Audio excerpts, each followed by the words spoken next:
హల్లెలూయా. Good morning. ప్రత్యేకమైన రోజు ఇవాళ. ఏంటి? ప్రభుదినం అండి, ఆదివారం అండి. మన ప్రభు మరణించి తిరిగి లేచిన పునరుద్ధారపు దినం. పునరుద్ధారుడైన క్రీస్తును, సజీవుడైన క్రీస్తును మనం ఆరాధించవలసిన, ఆయన రక్తము ద్వారా విమోచించబడిన ఆయన జనమైన మనం ఆయన శిలువను, ఆయన ప్రేమను, ఆయన మరణ పునరుద్ధానములను జ్ఞాపకం చేసుకుని ఆయన యందు అతిశయించి ఆర్భాటం చేయవలసిన మనోహరమైన దినం. నిద్రిస్తూ ఉండకండి, సొంత పనులు చేసుకోకండి, వ్యాపారాలకు వెళ్ళకండి, మీకు ఇష్టమైన పనులు చేసుకుంటూ ఇంట్లో కూర్చోకండి. అప్పుడు మీకు దీవెన ఉండదు. దేవుని ఆశీర్వాదాలు పొందాలంటే దేవాలయం నుండి ఆయన తన బిడ్డలను దీవిస్తున్నాడు. దేవాలయములో మనకి కావలసిన ఆశీర్వాదాలను సిద్ధపరుస్తున్నాడు. లేవండి, వెళదాం రండి. బయలుదేరారా? ఒక చిన్న ప్రార్థన, ఒక చిన్న క్లుప్త సందేశం. పరిశుద్ధుడా నీకు వందనములు.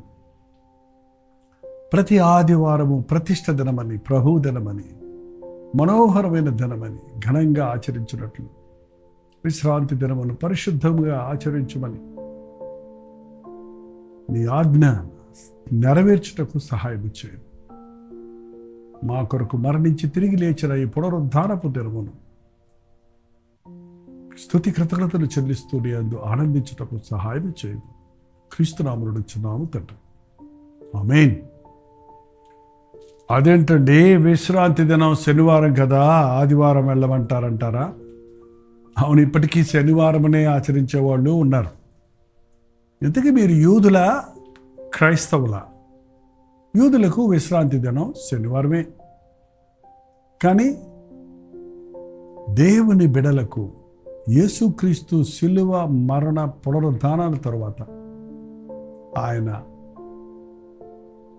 సబాతు దినమునకు అధికారిగా ఉన్నాడు కనుక పాత బ్రతుకు నుండి విడిపించి నూతన జీవితాన్ని ఇచ్చే దేవుడు ఆదివారం ఉదయమున ఆయన పునరుద్ధారుడయ్యారు కనుక అప్పటి నుండి ఆదివారం, ప్రతి ఆదివారం సమాజముగా కూడుకొని దేవాలయంలో ఆత్మలో సత్యముతో ఆయన ఆరాధించుకునే భాగ్యం మనందరికీ అనుగ్రహించి ఉన్నాడు. ఇవాళ క్రైస్తవ ఆలయాలు ఎన్నో ఉన్నాయి, ఇంకెన్నెన్నో కట్టబడుతున్నాయి. కొన్ని కూల్చబడుతున్నాయి, కొన్ని పడగొట్టబడుతున్నాయి, కొన్ని మందిరాలు ఖాళీగానే మిగిలిపోయి ఉన్నాయి. కట్టడాలలో ప్రభువు లేడు కదా.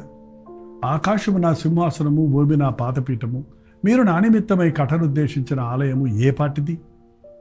ఎంత మంచి మందిరం, ఎంత అందమైన మందిరం, ఎంత సుందర మందిరం అన్నది ముఖ్యం కాదు. కానీ యేసు ప్రభు శిలువ యాగము ద్వారా అతి పరిశుద్ధ స్థలానికి, పరిశుద్ధ స్థలానికి మధ్యనున్న తెరను పైనుండి కిందకి చింపివేశాడు కనుక ఇవాళ యేసుక్రీస్తు ద్వారా అతి పరిశుద్ధ స్థలంలో గారి కృపాసనము దగ్గరికి సమయోచితమైన సహాయం కొరకు ధైర్యంగా మనందరం వెళ్ళగలం. ఎక్కడ ఇద్దరు ముగ్గురు కూడి ఉంటారో అక్కడ ఉంటారన్న ప్రభు ప్రపంచవ్యాప్తంగా ఎన్ని ఆలయాలలో ఎంతెంతమంది, ఎన్నెన్ని భాషలు, ఎన్నెన్ని జాతులు, ఎన్నెన్ని కులాల వారు, ఎక్కడెక్కడ ఉన్న వారందరూ యేసు నామంలో కూడి వచ్చినప్పుడు పరిశుద్ధాత్మని కార్యాలు అక్కడ జరగడం, ప్రభు సన్నిధిని అక్కడ అనుభవించడం ఈరోజు మనం చూస్తూ ఉన్నాం. మరి మీ మందిరంలో, మీ ఊర్లో ఎన్ని మందిరాలు ఉన్నాయో చూసుకోండి. ఇంకా ఒక్క మందిరం కూడా లేని స్థలాలు చాలా ఉన్నాయి. అలాంటి స్థలాల్లో కూడా క్రీస్తు రక్తంలో విమోచించబడిన ప్రజలు ఉన్నారు.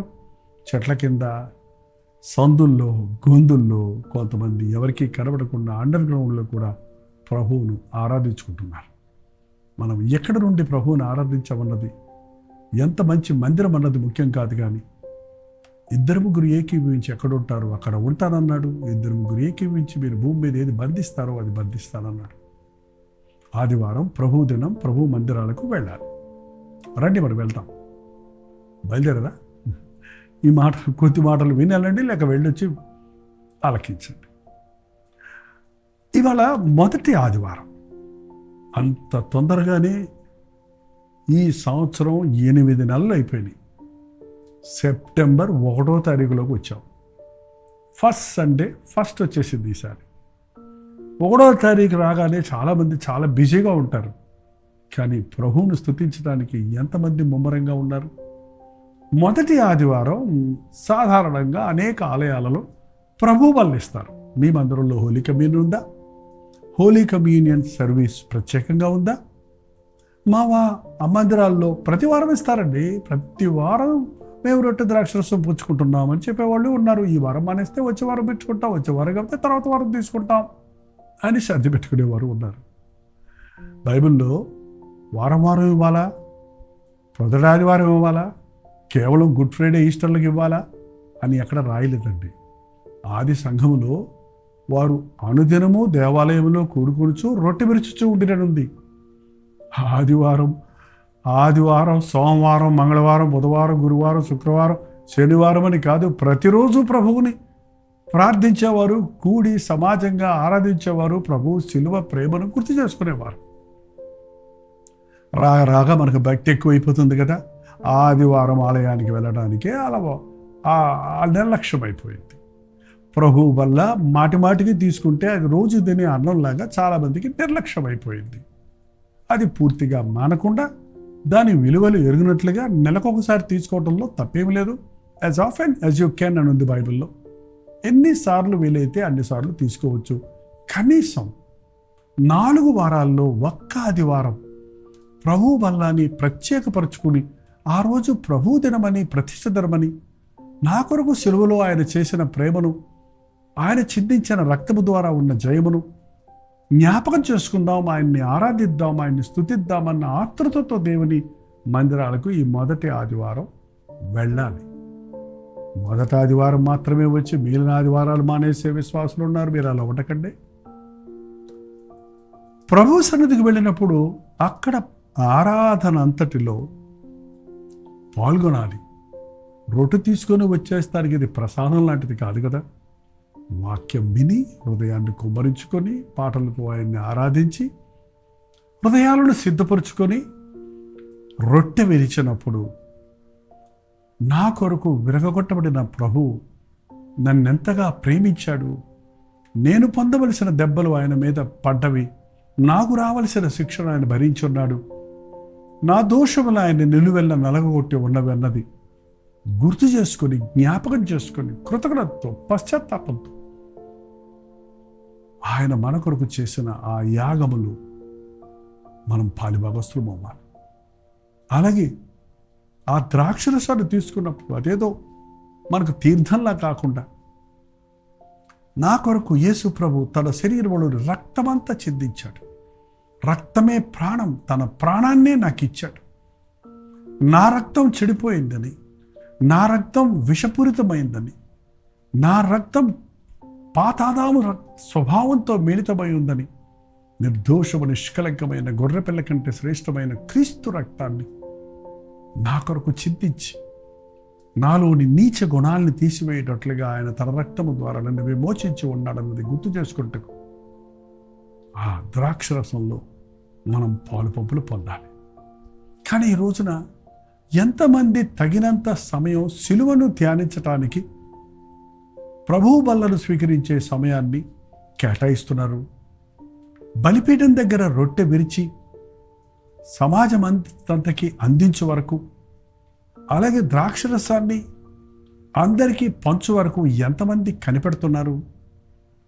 అది అందరికీ అందే వరకు ఆ సమయమును సద్వినియోగపరుచుకొని మనల్ని మనం పరిశీలించుకున్నట్టుకు మరొక్కసారి యేసుక్రీస్తు రక్తము మన మనస్సాక్షిని కూడా నిర్మలం చేస్తుంది కనుక మన బలహీనతలను ఒప్పుకుంటూ మరొకసారి కడగబడాలని, మరింత కృతజ్ఞతతో మనం నిండినట్లు సిలువలో యేసు ప్రభువు చేసిన త్యాగాన్ని, యాగాన్ని జ్ఞాపకం చేసుకోవాలని తీరికగా ప్రభు వలలో ఒక అరగంట, ఒక 20 minutes కనీసం గడపలేని వారందరూ చాలా చోట్ల ఈ రోజుల్లో సంఘస్థులు ఎక్కువైపోయినందున, వేల మంది సంఘస్థులు ఉన్నందున ఇటువంటిది సాధ్యం కాక, ఇదిగో రెడీమేడ్గా ఉన్న కప్పు, ఆ చిన్న రొట్టె ముక్క కూడా అని చెప్పలేమేమో, అవి పంచుతున్నారు.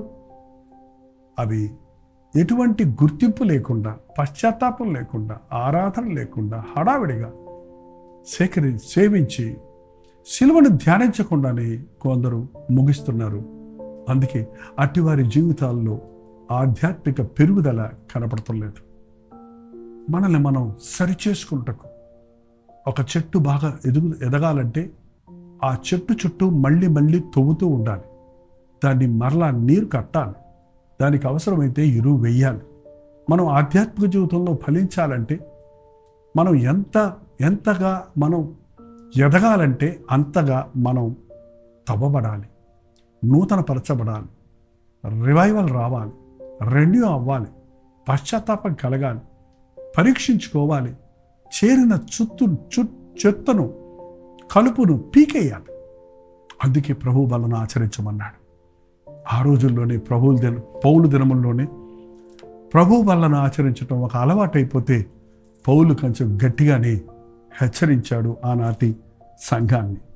మీరు కొరింథీయులకు రాసిన మొదటి పత్రిక 11వ అధ్యాయం చదివితే ప్రభు బలను ఆచరించిన ఆది సంఘం ఎలాంటి క్రమాన్ని పాటించిందో మనం గుర్తించగలుగుతాం. ఒకసారి మనం చూడండి. 11వ అధ్యాయం 23వ వచనం దగ్గర నుంచి మాత్రం చదువుతున్నాను. నేను మీకు అప్పగించిన దాన్ని ప్రభు వల్ల పొందితిని. ప్రభు అయిన యేసు తాను అప్పగించబడిన రాత్రి ఒక రొట్టెను ఎత్తి పట్టుకొని కృతజ్ఞతాస్తుతులు చెల్లించి దానిని విరచి, ఇది మీ కొరకైన నా శరీరము, నన్ను జ్ఞాపకము చేసుకున్నటకు దీనిని చేయుడని చెప్పెను. ఒక రొట్టె పట్టుకొని దాన్ని విరచి, ఈ రొట్టె ఎలా విరగొట్టబడిందో అలాగూ నేను మీ కొరకు నలగొట్టబడ్డాను. ఎలాగో ఒక గోధుమ గింజ దంచబడి కాల్చబడి ఆహారముగా మారినదో అలాగూ నేను మీ నిమిత్తమై, మీ అతిక్రమల నిమిత్తమై గాయపరచబడి, మీ దోషముల నిమిత్తమై నలగొట్టబడి దేవుని కోపాగ్నిని తాలుకొని మీకు జీవాహారంగా మారి ఉన్నాను అన్న సిలువ ప్రేమను, సిలువ సత్యమును తగినంతగా మనం ధ్యానించుటకు, జ్ఞాపకము చేసుకున్నటకు ఇది ఆచరిస్తున్నాం. అలాగే ఆ ప్రకారమే భోజనమైన పిమ్మట ఆయన పాత్రను ఎత్తి పట్టుకొని, ఈ పాత్ర నా రక్తం వలన కొత్త నిబంధన, మీరు దీనినోది తాగునప్పుడల్లా నన్ను జ్ఞాపకము చేసుకున్నట్టుగా దీనిని చేయుడి అని చెప్పాను. ఎందుకు తీసుకుంటున్నాం ద్రాక్షరసం? ఎందుకు తీసుకుంటున్నాం రొట్టె ద్రాక్షరసాలు? ఆయన్ని జ్ఞాపకం చేసుకోవటం. ఆయన్ని జ్ఞాపకం చేసుకోవడానికి ఇది ఒక సింబల్ మాత్రమే. ఆయన ఆ రొట్టె యేసు ప్రభు శరీరంగానో, ఆ రక్తం ఆ ద్రాక్షరసం యేసు ప్రభు రక్తంగానో మారిపోతండి. అది ఓన్లీ ఒక గుర్తుగా తీసుకుంటున్నాం. ఆ పదార్థాలు ముఖ్యం కాదు, ఆ పదార్థాల్లో ఉన్న సత్యాన్ని మనం గ్రహించాలి, మనం గుర్తించాలి. ఆయన ప్రేమ, ఆ కలువరి శిలువలో ఆయన జలజల కాల్చిన ఆ రక్తధారలు, ఆయన గాయాలలో నుండి ఆ కారిన రక్తధారలు, రక్త ముద్దగా సిద్ధమైన మన కొరకు నలగగొట్టబడిన యేసయ్య ప్రేమను మనం జ్ఞాపకం చేసుకుంటూ, అయా నా స్థానంలో నా కొరకు నలగొట్టబడ్డావన్న కృతజ్ఞతను కలిసి, నీ కొరకు బ్రతుకుతానయ్యా, నా జీవితాన్ని నీకు అప్పగించుకుంటాన్న సమర్పణతో రొట్టెలో పాలుపప్పులు పొందండి. ఆచారంగా తినొద్దండి. ఆచారంగా తింటే హృదయం సరిలేకుండా వీటిలో పాలుపప్పులు పొందితే, అయోగ్యంగా ఎవరైనా వీటిలో పాలుపప్పులు పొందితే వారికి ఏం జరుగుద్దో చూడండి. 27వ వచనం. కాబట్టి ఎవడు అయోగ్యంగా ప్రభు యొక్క రొట్టె తినును లేక ఆయన పాత్రలోని తాగునో వాడు ప్రభు శరీరమని గూర్చి రక్తమును గురించి అపరాధేగుడు.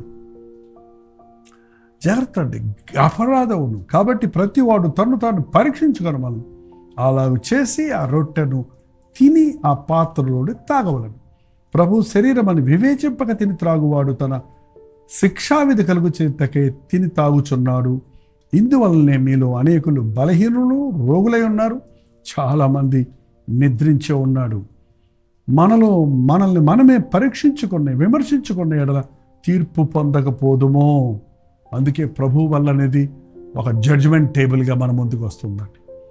ప్రభు వల్ల తీసుకోవడానికి ముందు నేను రెడీగా ఉన్నానా, నేను సిద్ధంగా ఉన్నానా, నా హృదయం సిద్ధంగా ఉందా, ప్రభు ముందు నేను దోషిగా ఉన్నానా, ప్రభు ముందు నేను నిర్దోషిగా ఉండాలి, ప్రభువా నా అతిక్రమములు ఒప్పుకుంటున్నాను, నా బలహీనతలను ఒప్పుకుంటున్నాను అని మన నిజస్థితిని ప్రభు ముందు ఒప్పుకుంటూ మనల్ని మనం తీర్పు తీర్చుకొని, మనల్ని మనం విమర్శించుకొని, నా మనస్సాక్షి సరిలేదు, నా చేతలు సరిలేవు, నా మాటలు సరిలేవు, నేను ప్రభు బిడ్డలను చెప్పుకుంటూ లోకానుసారంగా బ్రతుకుతున్నాను, ఈ విషయంలో తప్పిపోయాను, ఈ విషయంలో దోషినయ్యాను అన్నది పరిశుద్ధాత్ముడు ఆ సమయంలో మీకు ఒప్పింపజేస్తాడు కనుక అది ఒప్పుకొని పశ్చాత్తాపంతో కృతజ్ఞతతో రొట్టె ద్రాక్షరసంలో పాలు పంపులు పొందాలి.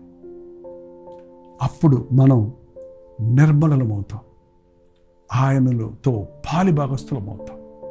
మీ ఆలయాల్లో ఎలాగూ ఆచరిస్తున్నారో నాకు తెలియదు, కానీ మీ ఆలయ పద్ధతులను మార్చమని నేను చెప్పడం లేదు, కానీ మీరు మీ చేతికి వచ్చిన రెట్టె ద్రాక్షరసాన్ని సేవించడానికి ముందు నీ హృదయం ఎలా ఉంది? నీ దేవుని ప్రేమను గుర్తించావా? అనాలోచనగా అయోగ్యంగా తీసుకుంటున్నావా? లేక నా స్థానంలో నా కొరకు చనిపోయిన నా ప్రభు ప్రేమను నేను గుర్తు చేసుకుంటున్నాను, నా కొరకు ఆయన చిందించిన రక్తము ఎంత విలువైనదో గ్రహిస్తున్నానని నేను విమర్శించుకుంటూ కృతజ్ఞతాస్తుతులతో మన పాపమును మనము ఒప్పుకొనిన ఎడల నమ్మదగిన వాడు నీతిమంతుడు కనుక మన సకల దుర్నీతి నుండి మనల్ని పవిత్రులుగా చేస్తాడన్న విశ్వాసంతో పాలు పంపులు పొందండి. అప్పుడు దీవించబడతారు. ప్రతి ఆదివారం ఆలయాలకు వెళ్ళండి, ఆరాధించండి. ప్రత్యేకంగా ప్రభు వల్లను, లేక సంస్కారం అంటారు, లేక ఆరాధన అంటారు, మరి ఏ రీతిగా ఏ పేర్లు పెట్టినా అందులో ఉన్న సారం చాలా ప్రాముఖ్యమైనది కనుక నన్ను జ్ఞాపకము చేసుకున్నట్టుకు దీనిని చేయుడి అనే మాట మన హృదయంలో ముద్రించుకోండి. ప్రభు శిలువ ప్రేమను ధ్యానించకుండా, శిలువ మరణ పునరుద్ధానాలను జ్ఞాపకం చేసుకోకుండా రొట్టె ద్రాక్షరసంలో పాలు పంపులు పొందటం వల్ల ఎటువంటి ప్రయోజనం లేదు కనుక కృతజ్ఞతతో స్తుతితో ఆదివారం ఆలయాలకు వెళదాం, ప్రభు బలలో పాలు పంపుదాం, పాలు పంపులు పొందుదాం. నూతన బలముతో నూతన సాక్షులుగా ప్రభు కొరకు ఆయన రాకడ వరకు నమ్మకంగా బ్రతుకుదాం. ప్రార్థన. పరిశుద్ధుడ ప్రేమగల తండ్రి, ప్రభు దినమని ఘనంగా ఆచరించుటకు, మరి ముఖ్యంగా ప్రభు బలలో పాలు పంపులు పొందుటకు మమ్మల్ని మేము సిద్ధపరచుకున్నటకు, అయోగ్యముగా కానీ, అనాలోచనగా కానీ, అలవాటుగా కానీ రొట్టె ద్రాక్షరసంలో పాలు పంపులు పొంది బలహీనమైపోక, నీ కోపానికి గురికాక, నీ ప్రేమను, నీ విలువైన త్యాగాన్ని గుర్తించుకుంటూ స్తుతి కృతజ్ఞతతో విరిగి నలిగిన హృదయంతో మమ్మల్ని మేము శుద్ధి చేసుకుంటూ నీ మీద మా దృష్టి ఉంచి విశ్వాసముతో, ఆత్మతో, సత్యముతో నిన్ను ఆరాధించుకున్నటకు, నీవు ఆశించిన స్థాయిలో నిన్ను వలె, నీ వలె, నీ ఛాయలో, నీ సారూప్యంలో మేము మారినట్లుగా మరొక్కసారి నాయన నీ రక్తములో మమ్మల్ని శుద్ధులుగా చేసి, నీ మాటలతో మా హృదయాలను నింపి, నీ ప్రతినిధులుగా, నీ సాక్షులుగా ఈ లోకంలో బ్రతుకుటకు నీ నామాన్ని ధరించిన మాకందరికీ నీ సహాయం చేయమని క్రీస్తు నామములో అడుగుచున్నాను తండ్రి. ఆమేన్. తండ్రి అయిన దేవుని యొక్క ప్రేమయు, కుమారుడైన క్రీస్తు యొక్క కృపయు, ఆదరణకర్త అయిన పరిశుద్ధాత్మ యొక్క సహవాసం కూడి వచ్చిన మనందరికీ ఇప్పుడున్న సదాకాలము తోడైండును గాక. ఆమేన్. దేవుని స్తోత్రం. మీ ప్రార్థన స్తోత్ర పారాలు 954041 నెంబర్కి, ఇతర దేశాల్లో ఉంటే 91001003 నెంబర్కి తెలియజేస్తున్నాడు. మీ నిమిత్తమై ప్రార్థిస్తూ ఉన్నాం. కల్వరి చర్చిలో జరిగే ఆరాధనలు మీకు లైవ్ ఇవ్వడానికి ప్రయత్నిస్తున్నాం. మరి ప్రత్యేకంగా ఈ ఆదివారం ఐశ్వర్య మహల్లో ఒకే ఆరాధన జరుగుతుంది. చెన్నైలోని అరుంబాకంలో ఉన్న ఐశ్వర్య మహల్లో ఒకే ఆరాధన జరుగుతుంది. చెన్నై చుట్టుపక్కల ఉన్న మిమ్మల్ని అందరినీ కూడా ఆహ్వానిస్తున్నాం. కావలసినంత స్థలం ఉంది, అదొక పెద్ద హాలు, పార్కింగ్ ఉంది. దూరదేశ స్థలం నుంచి వచ్చిన వారికి కూడా మీకు అవకాశము, అనుకూలత ఉంటుంది. కాబట్టి రండి, మాతో పాటు ఆరాధనలో పాల్గొని ప్రభువులలో కూడా పాలుపంపులు పొందండి. ఇంకా విషయం మీకు వివరాలు కావాలంటే 8939393939 అనే నెంబర్కి కాల్ చేయండి, లేకపోతే ఈ నెంబర్లకు మీరు వాట్సాప్ పెట్టండి. మీకు అడ్రస్ వివరాలు కూడా లింక్ పంపిస్తారు. అలాగే ఐశ్వర్య మహల్లో జరిగే ఆరాధనలు కుదిరినంత వరకు మీకు కొంత భాగమైన లైవ్ ఇస్తాం. రాలేని దూరదేశంలో, దూరస్థలంలో ఉన్నవారు ఈ ఆరాధనలో మీరు కూడా పాలుపంపులు పొందవచ్చు. మీ మందిరాలకు వెళ్ళటం మర్చిపోవద్దు, అది చాలా ముఖ్యం. వెళ్ళి ఫిజికల్గా మీరున్న మందిరాల్లో ప్రభు బలలో పాలుపంపులు పొందండి. రోచితమైతే రాత్రి 9 గంటలకి కల్వరి ప్రతిధ్వనిలో మళ్ళీ కలుసుకుందాం. అంతవరకు దేవుని మహాకృప మీకు తోడేలు గాక. హల్లెలూయా. మన ప్రభువైన యేసుక్రీస్తు నామములో మీకు అందరికీ వందనములు. రోచితమైతే ఈ సెప్టెంబర్ 1వ తారీఖు మొదటి ఆదివారం చెన్నైలో ఐశ్వర్య మహల్లో కల్వరి చర్చి ఆరాధన జరుగుతుంది. ఒకే ఆరాధన ఉదయం 9 గంటల నుంచి మధ్యాహ్నం 3 గంటల వరకు సమృద్ధిగా దేవుడిని ఆరాధించుకోవడానికి, ఆయన యందు ఆనందించడానికి, ఆయన నామంలో మనందరము ఆశీర్వదించబడడానికి, ఆయన వాక్కులు వినడానికి సమకూడుతున్నాం. చెన్నై పరిసర ప్రాంతాల్లో ఉన్నవారు కూడా, ఒకవేళ మీరు ఆంధ్రాలో తెలంగాణలో ఉన్నవారు కూడా మాతో పాటు ప్రభువుని ఆరాధించాలని ఆశిస్తే, ఈ సోషల్ మీడియా ద్వారా బలపడుతున్నవారు మీరు నేరుగా ముఖాముఖిని చూడాలని, మీకోసం ప్రత్యేకంగా ప్రార్థనలను ఆశిస్తే రండి, ఈ ఆరాధనలో పాల్గొనండి. ఆరాధన అనంతరం మిమ్మల్ని ముఖాముఖిగా చూసి ప్రార్థించడానికి కూడా నేను సిద్ధంగా ఉంటాను. స్థలం Aishwarya Mahal, 151 Jawaharlal Nehru road, near MMD colony, Arumbakkam, Chennai.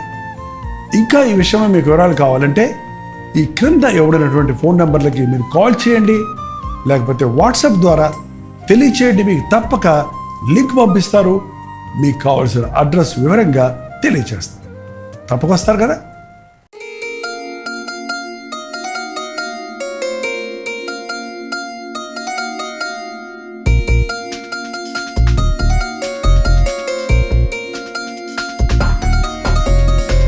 హల్లెలూయా, దేవుడికి స్తోత్రం. రాజమండ్రి పరిసర ప్రాంతాల్లో ఉన్న వారికి శుభవార్త. చాలా కాలమైంది రాజమండ్రి రారా అని మీరు అనేకులు అడుగుతున్నందున, రాజమండ్రి చుట్టుపక్కల ప్రాంతాల్లో ఉన్న మీకందరికీ అనుకూలంగా ఉంటున్నందున, ప్రభుత్వమైతే సెప్టెంబర్ 16వ తారీఖు 1 డే గెట్ టుగెదర్ను మీ కొరకు రాజమండ్రిలో సూర్య గార్డెన్స్లో ఏర్పాటు చేస్తున్నాం. రండి, ముఖాముఖిగా మిమ్మల్ని చూడడానికి, వ్యక్తిగతంగా మీకోసం ప్రార్థన చేయడానికి కూడా అవకాశం కలుగు చేయండి. మధ్యాహ్నం 2 గంటల నుంచి 6 గంటల వరకు, 6 గంటల నుంచి 10 గంటల వరకు 2 సెషన్స్ ఉంటాయి. మీరు 2 సెషన్లో ఉండగలిగితే చాలా సంతోషం. లేక ఏది మీకు అనుకూలమో ఆ సెషన్కు హాజరై ఆధ్యాత్మికంగా ఉజ్జీవించబడండి. చిరునామా గమనించండి, Surya gardens function hall, Jawaharlal Nehru road, Rajahmundry. ఇంకా విషయమే మీకు వివరాలు కావాలంటే 9884707779 లేక 9884807779 అనే నెంబర్లకు మీరు కాల్ చేయండి, లేకపోతే వాట్సాప్ పెట్టండి. 954041 నెంబర్కి కూడా మీరు వాట్సాప్ మెసేజ్ పెట్టవచ్చు. తప్పకుండా మీకు వివరాలు తెలియజేయబడతాయి. మీ స్నేహితుల్ని, బంధువుల్ని కూడా పిలుచుకొని రండి.